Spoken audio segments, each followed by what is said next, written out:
भीमराव रामजी आम्बेडकर 14 अप्रैल 1891 6 दिसंबर 1956 doctor बाबा साहब आम्बेडकर नाम से लोकप्रिय भारतीय बहुज्ञ, विधिवेत्ता, अर्थशास्त्री, राजनीतिज्ञ और समाज सुधारक थे। उन्होंने दलित बौद्ध आंदोलन को प्रेरित किया और अछूतों दलितों से सामाजिक भेदभाव के विरुद्ध अभियान चलाया था। श्रमिकों, किसानों और महिलाओं के अधिकारों का समर्थन भी किया था। वे स्वतंत्र भारत के प्रथम विधि एवं न्याय मंत्री, भारतीय संविधान के जनक एवं भारत गणराज्य के निर्माताओं में से एक थे। आम्बेडकर विपुल प्रतिभा के छात्र थे। उन्होंने कोलंबिया विश्वविद्यालय और लंदन स्कूल ऑफ इकोनॉमिक्स दोनों ही विश्वविद्यालयों से अर्थशास्त्र में डॉक्टरेट की उपाधियां प्राप्त की तथा विधि, अर्थशास्त्र और राजनीति विज्ञान में शोध कार्य भी किए थे। साथ व्यावसायिक जीवन के आरंभिक भाग में ये अर्थशास्त्र के प्रोफेसर रहे एवं वकालत भी की तथा बाद का जीवन राजनीतिक गतिविधियों में अधिक बीता। इसके बाद आम्बेडकर भारत की स्वतंत्रता के लिए प्रचार और चर्चाओं में शामिल हो गए और पत्रिकाओं को प्रकाशित करने, राजनीतिक अधिकारों की वकालत करने और दलितों के लिए सामाजिक स्वतंत्रता की वकालत की और भारत के निर्माण में उनका महत्वपूर्ण योगदान रहा। 8. हिंदू पंथ में व्याप्त कुरीतियों और छुआछूत की प्रथा से तंग आकर सन 1956 में उन्होंने बौद्ध धर्म अपना लिया था। सन 1990 में उन्हें भारत रत्न, भारत के सर्वोच्च नागरिक सम्मान से मरणोपरांत सम्मानित किया गया था। 14 अप्रैल को उनका जन्म दिवस आम्बेडकर जयंती के तौर पर भारत समेत दुनिया भर में मनाया जाता है। डॉक्टर आम्बेडकर की विरासत में लोकप्रिय संस्कृति में कई स्मारक और चित्रण शामिल हैं। भारतीय संविधान के शिल्पकार, आधुनिक भारतीय चिंतक, समाज सुधारक एवं भारत रत्न से सम्मानित बाबा साहेब भीमराव अम्बेडकर का निधन 6 दिसंबर 1956 को हुआ। डॉक्टर भीमराव अम्बेडकर द्वारा दिए गए सामाजिक योगदान और उनकी उपलब्धियों को याद करने के लिए हर साल 6 दिसंबर को महापरिनिर्वाण दिवस मनाया जाता है। आम्बेडकर का जन्म 14 अप्रैल 1891 को ब्रिटिश भारत के मध्य भारत प्रांत, अब मध्य प्रदेश में स्थित महूनगर सैन्य छावनी में हुआ था। 13 वे रामजी मालोजी सकपाल और भीमाबाई की 14वीं व अंतिम संतान थे। 14 उनका परिवार कबीर पंथ को मानने वाला मराठी मूल का था और वो वर्तमान महाराष्ट्र के रत्नागिरी जिले में आंबडवे गांव के निवासी थे। 15 वे हिंदू महार जाति से संबंध रखते थे, जो तब अछूत कही जाती थी और इस कारण उन्हें सामाजिक और आर्थिक रूप से गहरा भेदभाव सहन करना पड़ता था। 16 भीमराव आम्बेडकर के पूर्वज लंबे समय से ब्रिटिश ईस्ट इंडिया कंपनी की सेना में कार्यरत रहे थे और उनके पिता रामजी सकपाल भारतीय सेना की महू छावनी में सेवारत थे तथा यहाँ काम करते हुए वे सूबेदार के पद तक पहुँचे थे। उन्होंने मराठी और अंग्रेजी में औपचारिक शिक्षा प्राप्त की थी। 17 अपनी जाति के कारण बालक भीम को सामाजिक प्रतिरोध का सामना करना पड़ रहा था। विद्यालयी पढ़ाई में सक्षम होने के बावजूद छात्र भीमराव को छुआछूत के कारण अनेक प्रकार की कठिनाइयों का सामना करना पड़ता था। 7 नवंबर 1900 को रामजी सकपाल ने सतारा की गवर्नमेंट हाई स्कूल में अपने बेटे भीमराव का नाम भिवा रामजी आम्बेडकर दर्ज कराया। उनके बचपन का नाम भिवा था। आम्बेडकर का मूल उपनाम सकपाल की बजाय आम्बेडकर लिखवाया था, जो कि उनके आम्बडवे गांव से संबंधित था। क्योंकि कोंकण प्रांत के लोग अपना उपनाम गांव के नाम से रखते थे, अतः आम्बेडकर के आम्बडवे गांव से आम्बेडकर उपनाम स्कूल में दर्ज करवाया गया।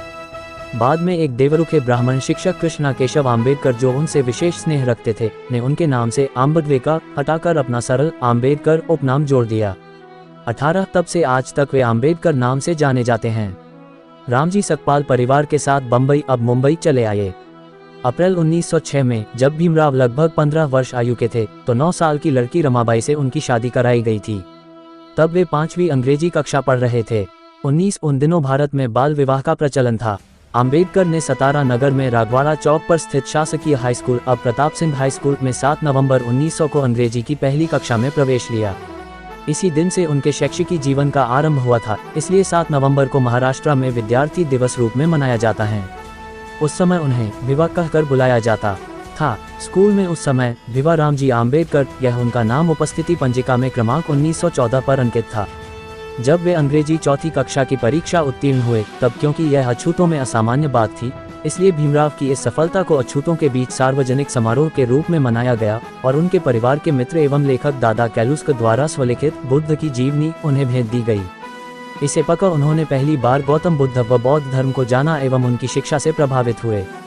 20 माध्यमिक शिक्षा। 1897 में आम्बेडकर का परिवार मुंबई चला गया, जहां उन्होंने एल्फिंस्टोन रोड पर स्थित शासकीय हाई स्कूल में आगे की शिक्षा प्राप्त की।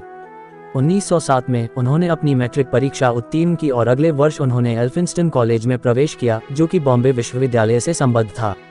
20 इस स्तर पर शिक्षा प्राप्त करने वाले अपने समुदाय से वे पहले व्यक्ति थे।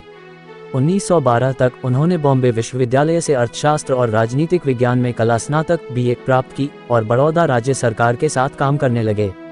उनकी पत्नी ने अभी अपने नए परिवार को स्थानांतरित कर दिया था और काम शुरू किया जब उन्हें अपने बीमार पिता को देखने के लिए मुंबई वापस लौटना पड़ा, जिनका 2 फरवरी 1913 को निधन हो गया।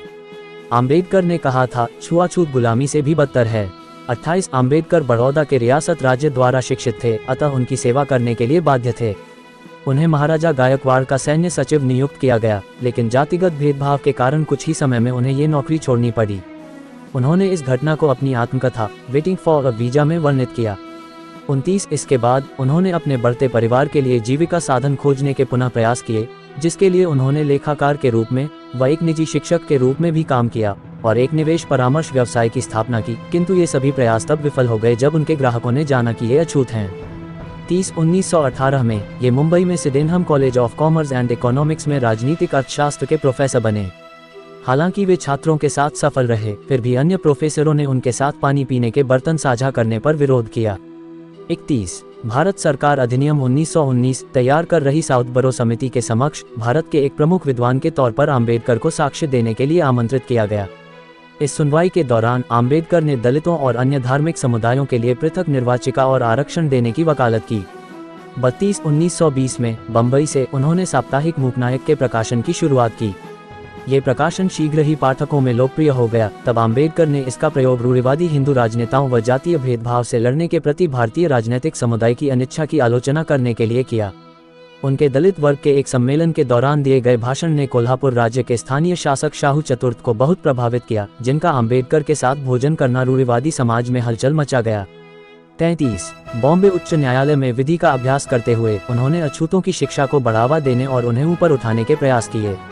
उनका पहला संगठित प्रयास केंद्रीय संस्थान बहिष्कृत हितकारिणी सभा की स्थापना था, जिसका उद्देश्य शिक्षा और सामाजिक आर्थिक सुधार को बढ़ावा देने के साथ ही अवसादग्रस्त वर्गों के रूप में संदर्भित बहिष्कार के कल्याण करना था। 34 दलित अधिकारों की रक्षा के लिए उन्होंने मूकनायक, बहिष्कृत भारत, समता, प्रबुद्ध भारत और जनता जैसी 5 पत्रिकाएं निकाली। 35 सन 1925 में उन्हें बम्बई प्रेसिडेंसी समिति में सभी यूरोपीय सदस्यों वाले साइमन कमीशन में काम करने के लिए नियुक्त किया गया। 36 इस आयोग के विरोध में भारत भर में विरोध प्रदर्शन हुए, जहां इसकी रिपोर्ट को अधिकतर भारतीयों द्वारा अनदेखा कर दिया गया। आम्बेडकर ने अलग से भविष्य के संवैधानिक सुधारों के लिए सिफारिश लिखकर भेजी। द्वितीय आंग्ल मराठा युद्ध के अंतर्गत 1 जनवरी 1818 को हुई कोरेगांव की लड़ाई के दौरान मारे गए भारतीय महार सैनिकों के सम्मान में आम्बेडकर ने 1 जनवरी 1927 को कोरेगांव विजय स्मारक जयस्तंभ में एक समारोह आयोजित किया। यहाँ महार समुदाय से संबंधित सैनिकों के नाम संगमरमर के एक शिलालेख पर खुदवाए गए तथा कोरेगांव को दलित स्वाभिमान का प्रतीक बनाया। 38 सन 1927 तक डॉक्टर आम्बेडकर ने छुआछूत के विरुद्ध एक व्यापक एवं सक्रिय आंदोलन आरंभ करने का निर्णय किया। उन्होंने सार्वजनिक आंदोलनों, सत्याग्रहों और जुलूसों के द्वारा पेयजल के सार्वजनिक संसाधन समाज के सभी वर्गों के लिए खुलवाने के साथ ही उन्होंने अछूतों को भी हिंदू मंदिरों में प्रवेश करने का अधिकार दिलाने के लिए संघर्ष किया। उन्होंने महाड शहर में अछूत समुदाय को भी नगर की चवदार जलाशय से पानी लेने का अधिकार दिलाने के लिए सत्याग्रह चलाया। 39 1927 के अंत में सम्मेलन में आम्बेडकर ने जाति भेदभाव और छुआछूत को वैचारिक रूप से न्यायसंगत बनाने के लिए प्राचीन हिंदू पाठ मनुस्मृति, जिसके कई पद खुलकर जातीय भेदभाव व जातिवाद का समर्थन करते हैं, 40 की सार्वजनिक रूप से निंदा की और उन्होंने औपचारिक रूप से प्राचीन पाठ की प्रतियां जलाईं। 41-25 दिसंबर 1927 को उन्होंने हजारों अनुयायियों के नेतृत्व में मनुस्मृति की प्रतियों को जलाया। 42, 43, 44 इसकी स्मृति में प्रतिवर्ष 25 दिसंबर को मनुस्मृति दहन दिवस के रूप में आम्बेडकरवादियों और हिंदू दलितों द्वारा मनाया जाता है। 45, 46 1930 में आम्बेडकर ने 3 महीने की तैयारी के बाद कालाराम मंदिर सत्याग्रह आरंभ किया। कालाराम मंदिर आंदोलन में लगभग 15,000 स्वयंसेवक इकट्ठे हुए, जिससे नासिक की सबसे बड़ी प्रक्रियाएं हुई। जुलूस का नेतृत्व एक सैन्य बैंड ने किया था। स्काउट्स का एक बैच, महिलाएं और पुरुष पहली बार भगवान को देखने के लिए अनुशासन, आदेश और दृढ़ संकल्प में चले गए थे। जब वे द्वार तक पहुंचे तो द्वार ब्राह्मण अधिकारियों द्वारा बंद कर दिए गए। संविधान का वर्णन किया। भारत के अधिकांश संवैधानिक प्रावधान या तो सामाजिक क्रांति के उद्देश्य को आगे बढ़ाने या इसकी उपलब्धि के लिए जरूरी स्थितियों की स्थापना करके इस क्रांति को बढ़ावा देने के प्रयास में सीधे पहुंचे हैं। 88 आम्बेडकर द्वारा तैयार किए गए संविधान के पाठ में व्यक्तिगत नागरिकों के लिए नागरिक स्वतंत्रता की एक विस्तृत श्रृंखला के लिए संवैधानिक गारंटी और सुरक्षा प्रदान की गई है, जिसमें धर्म की आज़ादी, छुआछूत को खत्म करना और भेदभाव के सभी रूपों का उल्लंघन करना शामिल है। आम्बेडकर ने महिलाओं के लिए व्यापक आर्थिक और सामाजिक अधिकारों के लिए तर्क दिया और अनुसूचित जातियों एससी और अनुसूचित जनजातियों एसटी और अन्य पिछड़ा वर्ग ओबीसी के सदस्यों के लिए नागरिक सेवाओं, स्कूलों और कॉलेजों में नौकरियों के आरक्षण की व्यवस्था शुरू करने के लिए असेंबली का समर्थन जीता, जो कि सकारात्मक कार्रवाई थी। 89 भारत के सांसदों ने इन उपायों के माध्यम से भारत की निराशाजनक कक्षाओं के लिए सामाजिक आर्थिक असमानताओं और अवसरों की कमी को खत्म करने की उम्मीद की। 90 संविधान सभा द्वारा 26 नवंबर 1949 को संविधान अपनाया गया था। 91 अपने काम को पूरा करने के बाद बोलते हुए आम्बेडकर ने कहा, मैं महसूस करता हूं कि संविधान साध्य काम करने लायक है, ये लचीला है पर साथ ही यह इतना मजबूत भी है कि देश को शांति और युद्ध दोनों के समय जोड़कर रख सके। वास्तव में मैं कह सकता हूं कि अगर कभी कुछ गलत हुआ तो इसका कारण यह नहीं होगा कि हमारा संविधान खराब था, बल्कि इसका उपयोग करने वाला मनुष्य अधम था। अनुच्छेद 370 का विरोध। आम्बेडकर ने भारत के संविधान के अनुच्छेद 370 का विरोध किया, जिसने जम्मू कश्मीर राज्य को विशेष दर्जा दिया और जिसे उनकी इच्छाओं के खिलाफ संविधान में शामिल किया गया था। बलराज माधोक ने कहा था कि आम्बेडकर ने कश्मीरी नेता शेख अब्दुल्ला को स्पष्ट रूप से बताया था, आप चाहते हैं कि भारत को आपकी सीमाओं की रक्षा करनी चाहिए, उसे आपके क्षेत्र में सड़कों का निर्माण करना चाहिए, उसे आपको अनाज की आपूर्ति करनी चाहिए और कश्मीर को भारत के समान दर्जा देना चाहिए। लेकिन भारत सरकार के पास केवल सीमित शक्तियां होनी चाहिए और भारतीय लोगों को कश्मीर में कोई अधिकार नहीं होना चाहिए। इस प्रस्ताव को सहमति देने के लिए मैं भारत के कानून मंत्री के रूप में भारत के हितों के खिलाफ एक विश्वासघाती बात होगी, ये कभी नहीं करेगा। फिर अब्दुल्ला ने नेहरू से संपर्क किया, जिन्होंने उन्हें गोपाल स्वामी अयंगार को निर्देशित किया, जिन्होंने बदले में वल्लभ भाई पटेल से संपर्क किया और कहा कि नेहरू ने इसके का वादा किया था। अब्दुल्ला विशेष स्थिति। पटेल द्वारा अनुच्छेद पारित किया गया, जबकि नेहरू एक विदेश दौरे पर थे। जिस दिन लेख चर्चा के लिए आया था, आम्बेडकर ने इस पर सवालों का जवाब नहीं दिया, लेकिन अन्य लेखों पर भाग लिया। सभी तर्क कृष्णा स्वामी अयंगार द्वारा किए गए थे। 1948 से आम्बेडकर मधुमेह से पीड़ित थे। जून से अक्टूबर 1954 तक वो बहुत बीमार रहे। इस दौरान वो कमजोर होती दृष्टि से ग्रस्त थे। राजनीतिक मुद्दों से परेशान आम्बेडकर का स्वास्थ्य बद से बदतर होता चला गया और 1955 के दौरान किए गए लगातार काम ने उन्हें तोड़कर रख दिया।